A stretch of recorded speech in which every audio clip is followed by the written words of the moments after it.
How's it going, everyone? Nick here with McGaughys Suspension. Got another one here for you today. This one's exciting because we have not yet done a YouTube video walk around breakdown of our 4-inch kit on a ZR2 truck. So ZR2 is equivalent to a GMC, but it's Chevy's equivalent to it. It is a Multimatic shock truck with that factory 2-inch kit that comes off the showroom floor. So the significance is that we just haven't shown one yet, and this customer, this truck owner, contacted me through Instagram. He saw when we had just posted the video of the white AEV edition AT4X, and he was like, I just watched that video. I actually just saw that truck, and apparently they are near each other, and he sends me a picture of his ZR2 next to that AT4X AEV down in San Diego area. So the story with Mike's actually out of Las Vegas, and he was down in San Diego. He stays there for a little bit during the summertime, and he was like, Nick, I want to get the same kit as that other AEV truck. And the reason being is because I have a set of aftermarket wheels and tires. As you can see here, they're 35 1250 Toyos on an 18x9 method wheel, which are coming out to be a 5.7 backspace wheel. So he had got these aftermarket wheels and tires, and he had the torsion bars cranked up a little bit higher than what the factory ZR2 came. So again, it comes with a 2-inch leveling or lift kit off the showroom floor, and then it has an 1.5-inch block in the rear. So he had it leveled even further, brought up the front end even further, and he was complaining about the ride quality. So he had saw our video and said, this all makes sense. This is exactly what I'm looking for. I want to do it. And he also said that he had seen the video talking about how that guy came up to Costa Mesa to one of our dealers, Signature Performance, and he really just said, let's just, hook me up with those guys and let's just do the whole same thing. So here we are. He dropped off the truck a couple days ago, and Signature Performance, they did their work, and this is what we have for an outcome. So yes, it is on 35s. Yes, the tires look a little bit small. Maybe to some people's opinion, they are just fine, which they are just fine. There's nothing wrong with them. But when you're doing something like this and you have room for more tire, adequately more room, why not go to the larger size tire and just proportion it even better? And when Mike, his end goal is to put a 37 underneath it. Not sure how long it's, he just got these tires, so they're brand new, and he wanted to put a little bit of miles on them before he got rid of them. So let's go over some of the specs here.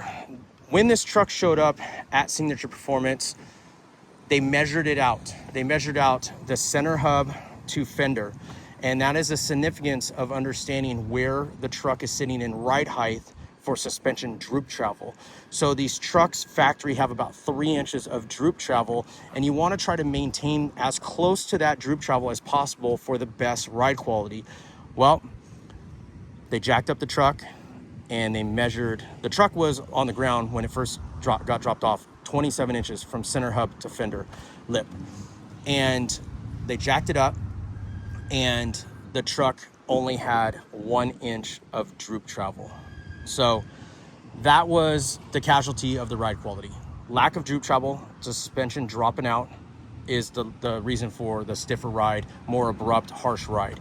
So he was already, pushing forward in here for a 4-inch kit, so he knew that it was going to get fixed. As you can see here, it is now sitting at 4 inches, and the measurement is now 28 3/8 from the center hub to fender. In the rear, it's 27 inches, if I remember correctly. I'll put all the dimensions down in the description just so you can go down there and find all the measurements for, again, I feel that they're significant to a truck owner when you're trying to build a truck like this. It only has the 1 3/4 rear block in the back. There is no shims, and the front set up at 4 inches. But let me explain something here, because I did say it's at it's at 28 3/8 of an inch ride height right now, when all the other videos that I've been talking about on the GMCs are 28 inches. So no, this truck is not at 4 3/4 or 4 3/8 of height.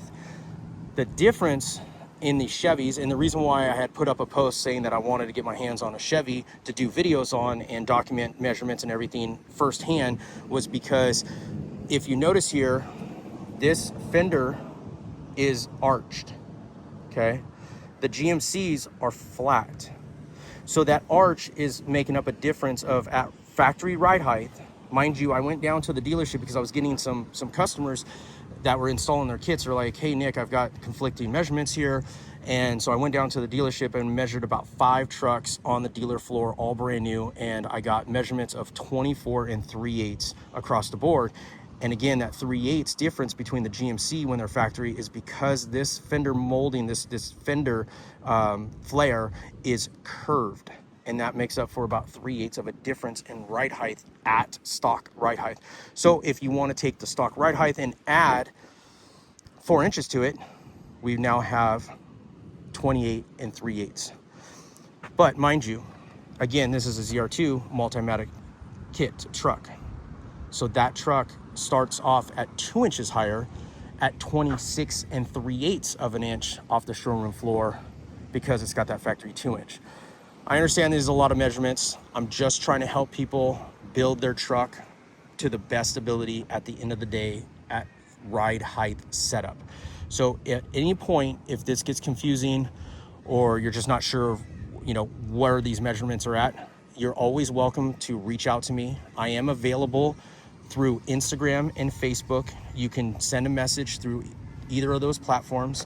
Unfortunately, YouTube does not allow for a good messaging system, and comments are hard to keep up with just because the way that notifications are. So if you do want to reach out to me, you can find me on Instagram and on Facebook through the McGaughys account, their profile. I'm not in the office. I'm usually on the road. So unfortunately, you can't call the office and get in touch with me about these measurements. If you want to call and talk to anyone inside the office, they're more than, willing to help you out as best as their abilities. But I usually have all these specs on a sheet so I can reference them really quickly and help you out on that end. I'm more than happy to help any truck owner get their truck set up correctly. So don't let these measurements overwhelm you and not have a way out to figure it all out. I'm here to just help people to the best with our product. You can see this upper control arm where it's at with the frame stop, that service perch. We have a flat, upper control arm, which tells us that we have adequate droop travel. And that's significant because when it's all said and done, the droop travel is the ride quality. That's where a lot of people start to suffer with the ride quality. And then we'll see down here, our CV shafts, our tie rod angles, all that is nice. Also ball joint angles. Everything is back to like what a factory truck would be. Not what this ZR2 would have been, because the ZR2 has that factory 2-inch kit, so it would be a little bit more angle. Point out a couple things here. This tie rod. So the significance of the tie rod being, horizontally flat is that now all the abuse from the larger size tires are going through the tie rod in a direct push and pull, horizontal push and pull. If you're cranked up, your tie rod would be at an angle. So as you're going down the road, all the abuse is going at an angle, and it's making your center link twist back and forth. And with that movement, you put a lot of wear and tear on your pitman and idler arm. Overall, the idler arm's on the passenger side, the pitman arm is on the driver's side. And I want you to look in there, and you can see, you can go and look at your truck directly, but this center link is not straight. It's got an S-bend on the end.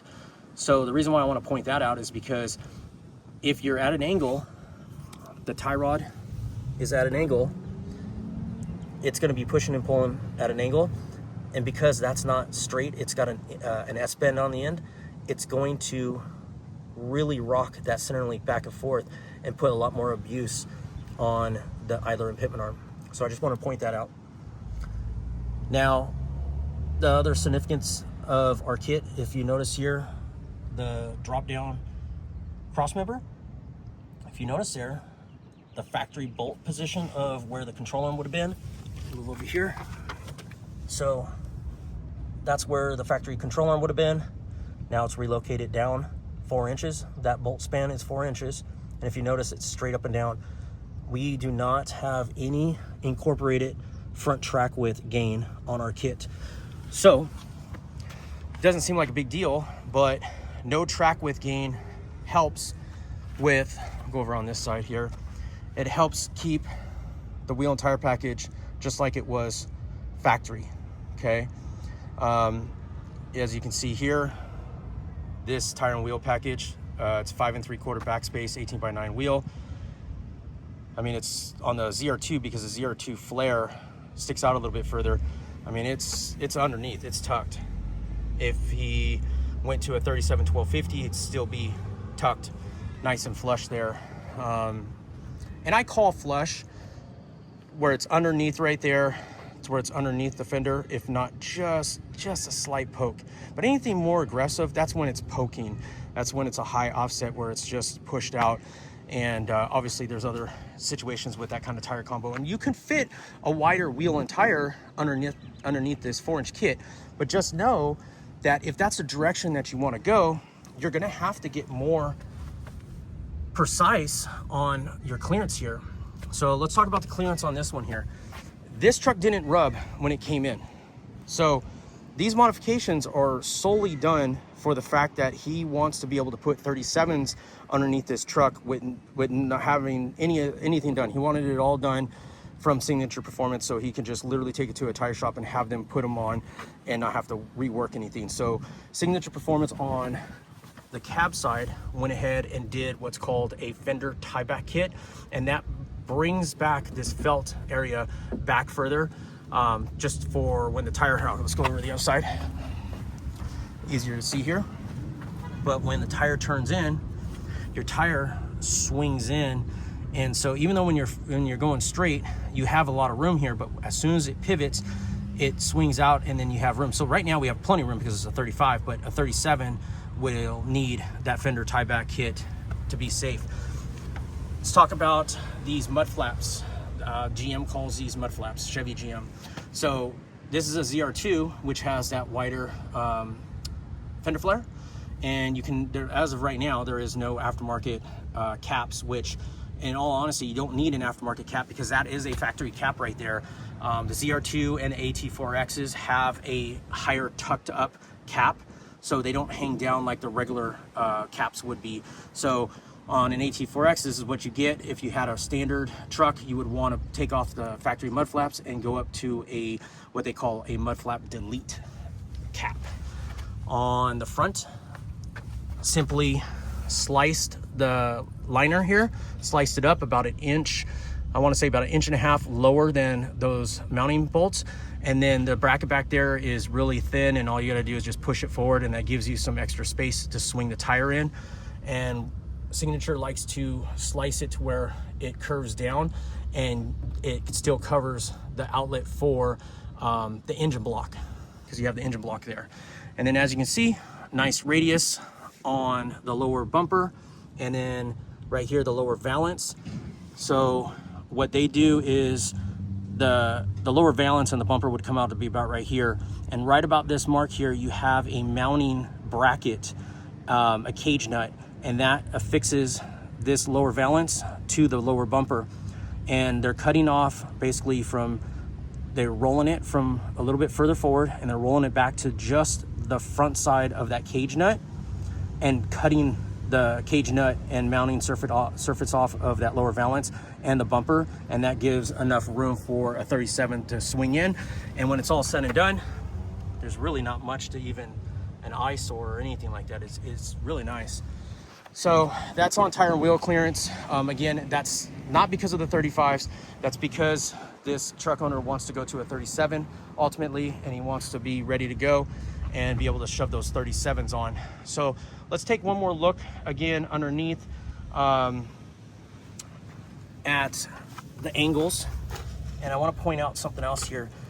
Signature Performance has been taking these trucks apart, and if you notice there, the passenger side of the front differential is nice and painted black.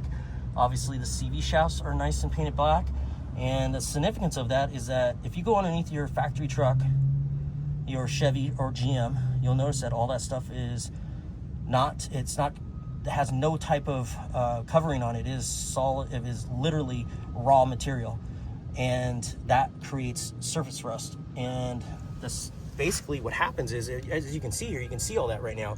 When your truck is stock, you don't really see it. You have to go underneath and really look. So it's not really an eyesore. But as soon as you lift it, now you see all that, and look at that. It looks clean. It looks really nice. That right there is a big plus in my book. Makes the truck just really look good. Obviously, these trucks are $80,000 to $100,000.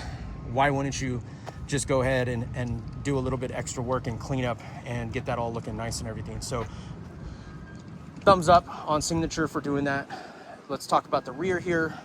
Again, the rear has an 1 3/4 inch rear block, no shims, but our kit comes with a shim kit, so you can change the stance from rear to front, depending on what you want as a personal preference for stance, front to rear.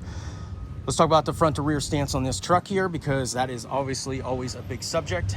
And I measure off the pinch weld on these trucks underneath the cab. So in the front, I measure off right here. And then in the rear, I measure off right here, the pinch weld. And the significance of that is because the fender wells, they're not shaped the same height. So if you measure off the fender wells, you'll get a little bit more of a height out of the front than in the rear, so it doesn't make sense. So on this truck here, the front pinch weld from ground to pinch weld is 21.5 inches, and in the rear it's 22.25. So this truck has about a 3/4 inch rake to it, and that 1/2 inch to 3/4 of an inch is usually where these trucks start to look level. Anything less, if it's complete, like if it's got 21 in the front, 21 in the rear, it's going to sit a little rear low. And when I say rear low, it's obviously not technically rear low, because 21 and 21 is even, right? But the difference is that these trucks, the beds are cut lower than the front roof line. So when you look at them from a distance, they automatically look like they're rear low. So that's why you want to have about a 1/2 inch to 3/4 of an inch rake to the truck, and it makes it look level. So overall, that's pretty much everything about this setup in this truck. Again, a lot of information. It's a long video. I totally understand if it's a little bit more to digest. By all means, reach out to me. More than happy. I love helping people. Mike reached out to me. Same thing, had some questions and just wanted to reiterate and just double check things. I'm happy to call people back through Instagram or whatever the case is, even on Facebook, if that needs to take place, because sometimes a phone call is just easier than going back and forth with messages. So more than happy to do that. As always, I love showing you guys these trucks. This one looks awesome. I love this color with the black and everything. I hope you guys like it too as well. And another little note, drop in the comments and say, Mike, put 37s underneath this truck. Mike's gonna see it and he's gonna want 37s. I know it, but obviously this is what he had already, and that's what he's going home with right now. But everyone, tell Mike 37s. You need 37s, Mike. This thing will look just outrageously that much more perfect and make everything make sense even that much more. Mike, thanks for reaching out. Love your truck. Truck rides great, looks great. I can't wait to see what you think about it, and hopefully soon we'll be meeting up and doing another video on it when you're back in town. Again, this is Nick with McGaughys Suspension. If you guys want to purchase any of our product, you can reach out to any of our authorized dealers. If you need help reaching an authorized dealer, feel free to DM us, message us, or even call us at the office. We'll connect you with a local dealer to purchase or install your product. As always, thanks for the support. Thanks guys for watching.